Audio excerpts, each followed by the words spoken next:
Hello, कैसे हैं आप लोग। आज हम फिर एक नया वीडियो शुरू कर रहे हैं जिसका नाम है पावर ऑफ लोकसभा की शक्तियाँ। राज्यसभा को हम लोग पहले पढ़ चुके हैं और फिर मैं वहीं से शुरू करूँगा कि लोकसभा की पावर जानने से पहले आपको ये जानना होगा कि इसकी व्यवस्था यानी लोकसभा का जो वर्णन है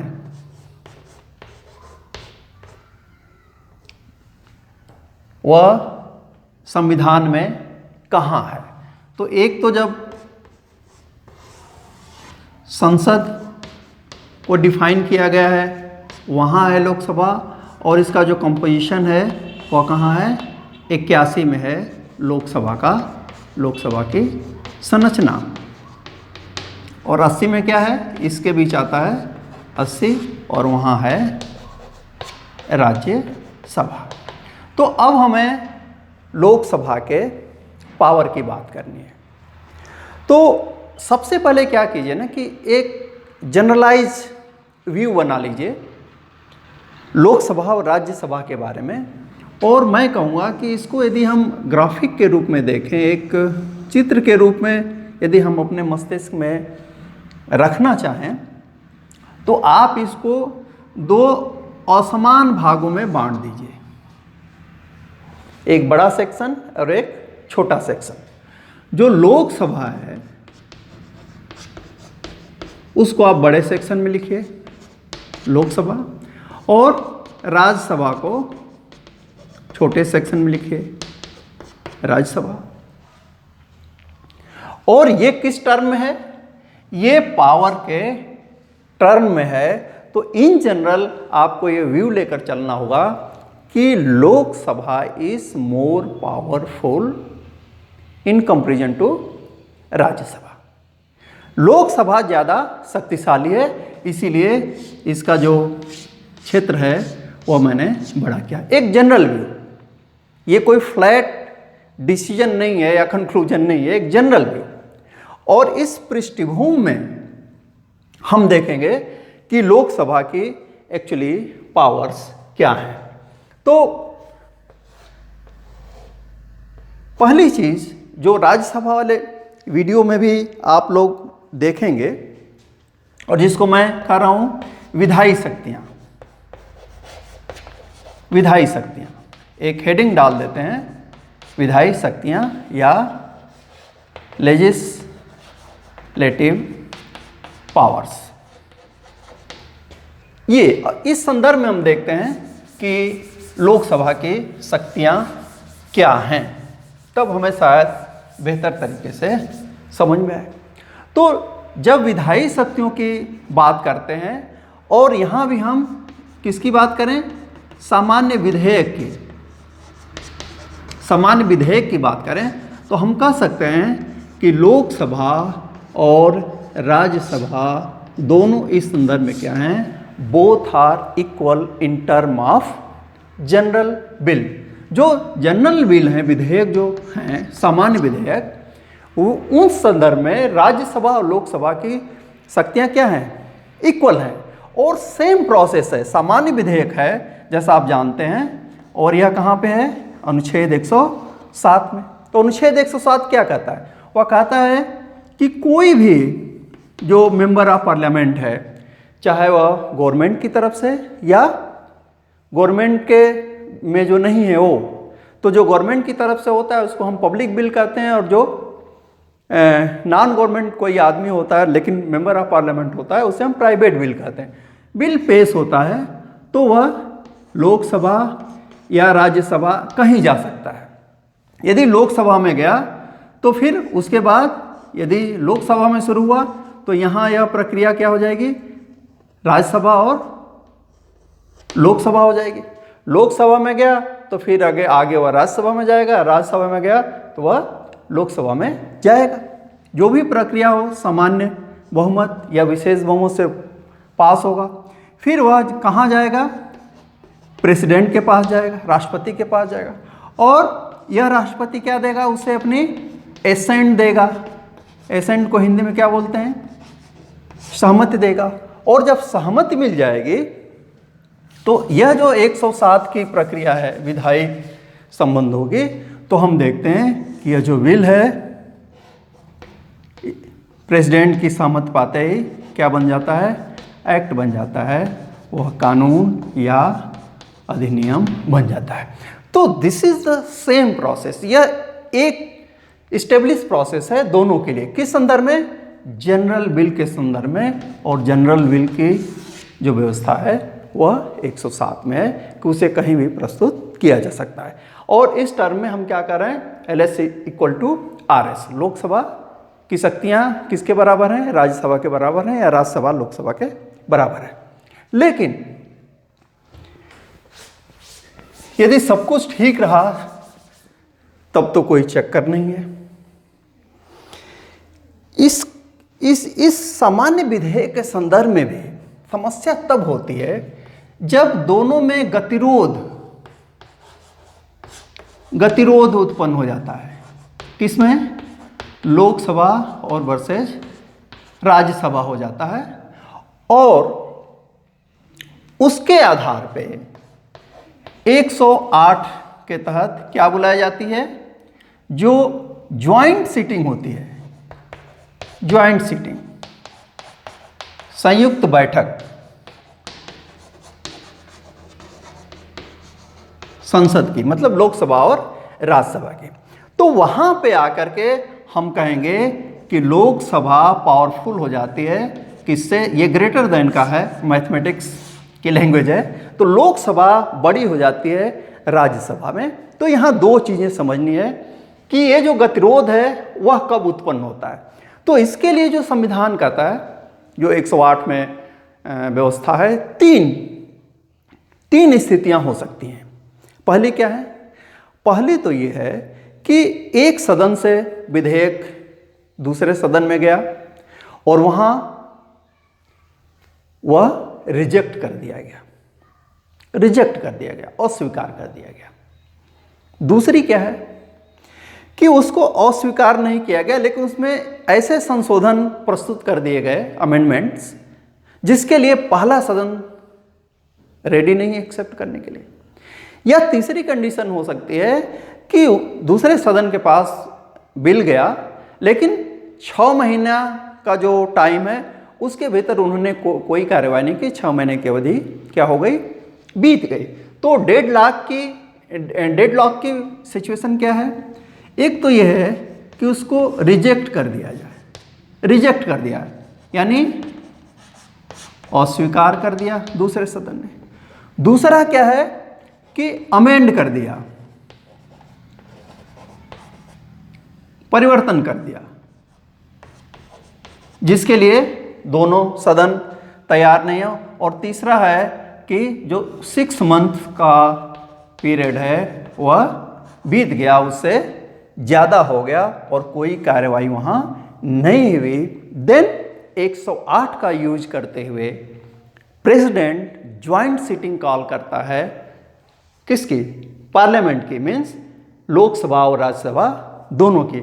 और जैसे ही ये सिचुएशन आती है वहाँ पे लोकसभा सुपीरियर हो जाता है, पावरफुल हो जाती है। और उसका कारण ये है, जैसा आप जानते हैं कि जो स्ट्रेंथ है फैसला बहुमत से होता है, और लोकसभा की जो स्ट्रेंथ है वह है 543, और जो राज्यसभा की स्ट्रेंथ है वह कितनी है, 245। ये 543, 543 और ये 245। तो जाहिर सी बात है कि हमेशा वही होगा जो लोकसभा चाहेगी। और दूसरी चीज़ ये कि इसको प्रिसाइड कौन करता है। वैसे प्रिसाइड करने से कोई फ़ायदा या नुकसान या बेनिफिट नहीं है, लेकिन जानने के लिए जानिए कि जो स्पीकर होता है वही ज्वाइंट सेशन को प्रिसाइड करता है। तो ज्वाइंट सेशन यानी 108 के आते ही हमारे लोकसभा की पोजीशन राज्यसभा से क्या हो जाती है, बेहतर हो जाती है। दूसरी चीज़ कि ये तो सामान्य विधेयक की बात थी जो किसी भी सदन में पेश हो सकते हैं। तो लोकसभा राज्यसभा से मिलकर के आप कह सकते हैं, उसकी विधायी शक्तियाँ क्या हैं कि लोकसभा के साथ मिलकर के वह कानूनों का निर्माण करती है, लॉ मेकिंग का काम करती है। दूसरी आप कह सकते हैं वित्तीय शक्तियाँ। वित्तीय शक्तियाँ, और यहाँ भी मैं जो फार्मूला दे रहा हूँ वह यह कि यहाँ पे लोकसभा राज्यसभा से ज़्यादा पावरफुल हो जाते, इक्वल नहीं है, पावरफुल है। और कारण क्या है? कारण ये है कि एक अनुच्छेद है 109, वह यह कहता है कि जो मनी बिल है, मनी बिल जिसको कहते हैं धन विधेयक, धन विधेयक, ये धन विधेयक हमेशा कहाँ प्रस्तुत होंगे? लोकसभा में होंगे। राज्यसभा में धन विधेयक प्रस्तुत हो ही नहीं सकता। तो पावर किसकी ज़्यादा हो गई? लोकसभा की हो गई ना, क्योंकि राज्यसभा को ये पावर ही नहीं है कि वहाँ पे मनी बिल को पेश किया जा सके। दूसरी चीज़ कि इसका जो प्रमाण पत्र है कि कोई बिल मनी बिल है या नहीं है, यह प्रमाण पत्र कौन देता है? स्पीकर देता है, लोकसभा का अध्यक्ष देता है, लोकसभा का अध्यक्ष। तो ये दो चीज़ें हैं जो उसको पावरफुल बनाती हैं। तीसरी चीज़ ये है कि जो भी मनी बिल या बजट भी पेश किए जाते हैं वो राज्यसभा में जाएगा, लोकसभा में तो पेश ही नहीं होगा, उसके बाद वह राज्यसभा में जाएगा। और राज्यसभा क्या कर सकती है? अधिक से अधिक 14 दिन का विलंब कर सकती है। उसके बाद, और ध्यान रखिए, राज्यसभा उसमें संशोधन पेश कर सकती है, लेकिन उसे एक्सेप्ट करना या एक्सेप्ट न करना ये लोकसभा के ऊपर है। और राज्यसभा जितने संशोधन पेश करे, यदि लोकसभा उसको एक्सेप्ट नहीं करती है तो यह मान लिया जाता है कि ओरिजिनली जिस रूप में लोकसभा ने उसको पास किया था उसी रूप में वह विधेयक कहाँ जाएगा? प्रेसिडेंट के पास जाएगा, जिस पे वह अपनी सिग्नेचर रोकता नहीं है, एसेंट को नहीं रोकता। क्यों? क्योंकि मनी बिल राष्ट्रपति की पूर्व अनुमति से पेश किए जाते हैं। तो यहाँ पे आप कहेंगे कि लोकसभा क्या है? ज़्यादा पावरफुल है राज्यसभा की शक्तियों से। किस संदर्भ में? फिनेंशियल पावर, वित्तीय शक्तियाँ लोकसभा की ज़्यादा हैं, और ये कहाँ से हैं? 109 के तहत हैं। तीसरी जो पावर आप देख सकते हैं वह है संविधान संशोधन की। किसकी है? संविधान संशोधन की। और यह पावर है अनुच्छेद 368। इसको याद कर लीजिए, क्योंकि एग्जाम में कई बार मेरा जो व्यक्तिगत अनुभव रहा है यूपीएससी का या यूपीपीसीएस या एमपीपीसीएस या बीपीएससी, राजस्थान का तो कभी दिया नहीं, तो उसमें ये सवाल पूछता है, कई बार पूछा है कि संविधान को संशोधित करने की जो व्यवस्था है वह संविधान के किस अनुच्छेद में है? तो दिस इज 368 368 में है, पहली चीज़। दूसरी चीज़ जो मैं बार बार फार्मूले के रूप में आपको बता रहा हूँ कि इस संदर्भ में लोकसभा और राज्यसभा की शक्तियाँ बिल्कुल क्या हैं? बिल्कुल बराबर हैं। इसका मतलब ये हुआ कि संविधान संशोधन का जो प्रस्ताव है वह लोकसभा या राज्यसभा किसी में भी प्रस्तुत हो सकता है, लेकिन वही चीजें पास होगी जिसको दोनों सदन एक्सेप्ट करें। अदरवाइज यहां पे 108 यानी ज्वाइंट मीटिंग की अमेंडमेंट को लेकर के कोई व्यवस्था नहीं है, यानी संवैधानिक संशोधन को लेकर के राष्ट्रपति कोई भी ज्वाइंट सीटिंग नहीं बुला सकता, संयुक्त बैठक नहीं हो सकती, जहां जो विधेयक हैं उनके भाग्य का फैसला किससे होता रहता है वह बहुमत से होता है। तो ये चीज़ यहाँ नहीं है। तो लगभग दोनों बराबर हैं, लोकसभा और राज्यसभा। यहाँ एक चीज़ और आपको एक एक्स्ट्रा जानकारी दे रहा हूँ कि आप कह सकते हैं कि संविधान में संशोधन लोकसभा या राज्यसभा नहीं बल्कि संसद सामूहिक रूप से करती है और यहाँ दोनों बराबर है। लेकिन 1967 में गोलकनाथ विवाद आया था जिसमें फंडामेंटल राइट्स को लेकर के, इसको कभी हम डिटेल में पढ़ेंगे, तब सुप्रीम कोर्ट ने कहा कि नहीं, फंडामेंटल राइट्स मूल अधिकारों का जो भाग है, भाग 3 उसमें संसद संशोधन नहीं कर सकती। संसद नहीं कर सकती मतलब लोकसभा और राज्यसभा दोनों नहीं कर सकते। और इसके बाद 24वां संविधान संशोधन आया, 25वां आया और 1973 में एक लैंडमार्क डिसीजन आया जिसको कहते हैं केशवानंद भारती। और यहाँ पे आया था बेसिक स्ट्रक्चर का कंसेप्ट, यानी मूल ढांचा। संसद यानी लोकसभा राज्यसभा के साथ मिलकर के या राज्यसभा लोकसभा के साथ मिलकर के कॉन्स्टिट्यूशन को बदल सकते हैं, बदला भी है, लेकिन वे ऐसा नहीं कर सकते कि इस संविधान को ही हटा करके कोई दूसरा संविधान ला दें। वो डेमोक्रेसी को ख़त्म करके मोनार्की नहीं ला सकते। क्यों? क्योंकि democracy is basic structure, democracy is part of basic structure. आप इसे फंडामेंटल राइट, आप इसको थोड़ा बहुत उसमें इफ एंड बट लगा सकते हैं, आप सारे अधिकारों को ख़त्म नहीं कर सकते। पार्लियामेंट्री सिस्टम बेसिक स्ट्रक्चर का पार्ट है, सेकुलरिज्म बेसिक स्ट्रक्चर का पार्ट है। तो ये एक अतिरिक्त जानकारी थी जिसको मैं आपसे शेयर करना चाहता था। चौथी जो चीज़ है, जो फोर्थ पावर की हम बात करेंगे, वह है कार्यपालिका पर नियंत्रण या कार्यपालकीय शक्तियां। इसको आप कह सकते हैं एग्जीक्यूटिव पावर, एग्जीक्यूटिव पावर। और यहाँ फिर वही फार्मूला कि जो लोकसभा है वह राज्यसभा से ज़्यादा शक्तिशाली है। तुलनात्मक इसलिए दे रहा हूँ, जो मैं बार बार कहता हूँ कि कंपैरेटिव स्टडी आपके कॉन्सेप्ट को ज़्यादा क्लियर करती है, कन्फ्यूजन को दूर करती है। वैसे हम राज्यसभा आपको अलग से पढ़ा चुके हैं। अब हम ऐसा क्यों कह रहे हैं? ऐसा इसलिए कह रहे हैं कि एक अनुच्छेद है 75(3). यह अनुच्छेद ये कहता है कि जो मंत्री परिषद है सामूहिक रूप से उत्तरदायी होगी किसके प्रति? लोकसभा के प्रति।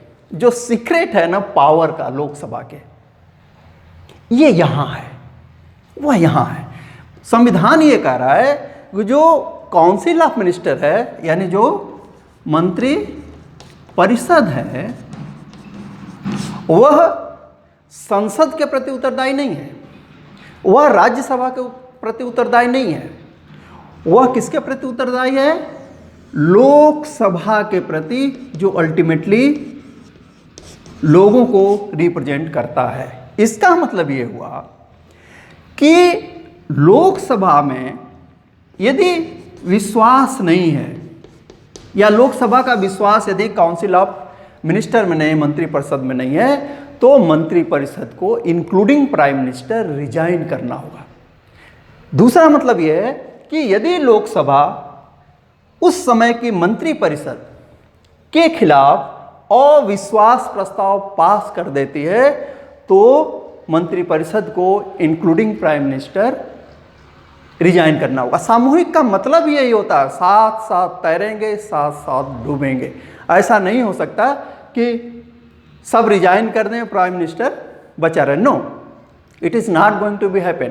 कलेक्टिव रिस्पॉन्सिबिलिटी का मतलब यही है कि मंत्रिपरिषद जाएगी तो पूरी मंत्रिपरिषद जाएगी, सरकार गिरेगी।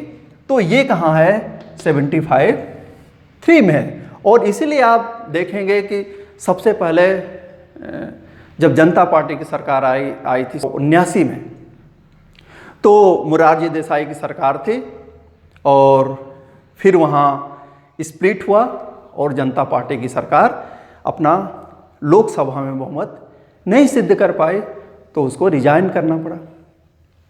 फिर बाद में आप देखेंगे वीपी सिंह 90 में यही हुआ, 91 में चंद्रशेखर जी के साथ यही हुआ, फिर वाजपेयी जी 96 में, 97 में 2 सरकारें अविश्वास के कारण गई, एक देवगौड़ा साहब की सरकार और फिर उसके बाद आई के गुजराल साहब की सरकार। तो कहने का मतलब ये है कि इस मंत्रिपरिषद या सरकार जो कार्यपालिका है उस पर नियंत्रण कौन करता है? उस पर मूल नियंत्रण लोकसभा का है। क्यों? क्योंकि जब तक उसका विश्वास रहेगा तब तक ये सर्वाइव करेगी और इसीलिए लोकसभा ज़्यादा पावरफुल हो जाती है राज्यसभा की तुलना में।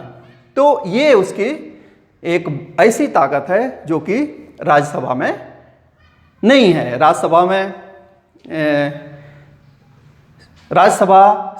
की बात 75-3 में नहीं है, लोकसभा के प्रति उसको रिस्पॉन्सिबल किया गया है।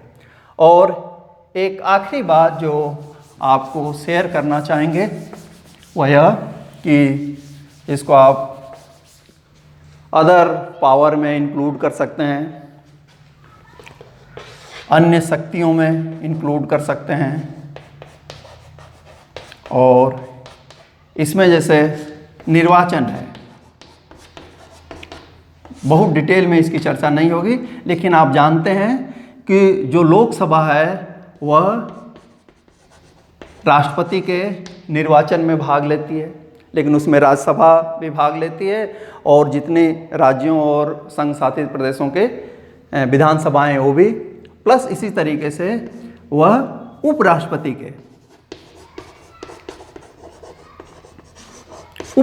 के इलेक्शन में भी भाग लेती है। कौन? लोकसभा। तो निर्वाचन की बात है। इन द सेम प्रोसेस जब राष्ट्रपति को हटाना हो तो लोकसभा उसमें होती है, राज्यसभा भी होती है और लोकसभा भी होती है। उपराष्ट्रपति को हटाने की प्रक्रिया कहाँ शुरू होती है? राज्यसभा में शुरू होती है, लेकिन उसको कंसेंट कौन देता है? लोकसभा देती है। और इसी तरीके से जो हमारे जजेस हैं सुप्रीम कोर्ट के या हाई कोर्ट के, उनको हटाने में लोकसभा राज्यसभा के साथ मिलकर के काम करती है।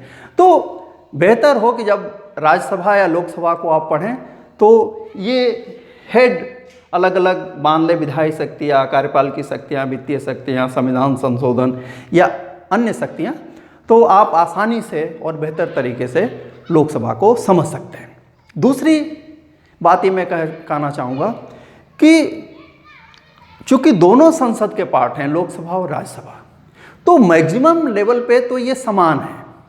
तो आपको क्या करना है? आपको जो स्पेसिफिक पावर लोकसभा या राज्यसभा के पास हैं उनको आपको थोड़ा सा ध्यान से पढ़ना होगा। तो यदि आप अंतर को दिमाग में याद कर पाते हैं तो जाहिर सी बात है कि बाकी चीज़ें आपको सामान्य तरीके से याद रहेंगी। तो मुझे लगता है कि लोकसभा के पावर और फंक्शन या रिस्पॉन्सिबिलिटी जो भी पूछे उसको हमने पढ़ लिया है, आपको समझ में आया होगा। तो पढ़ते रहिए, देखते रहिए। Thank you very much.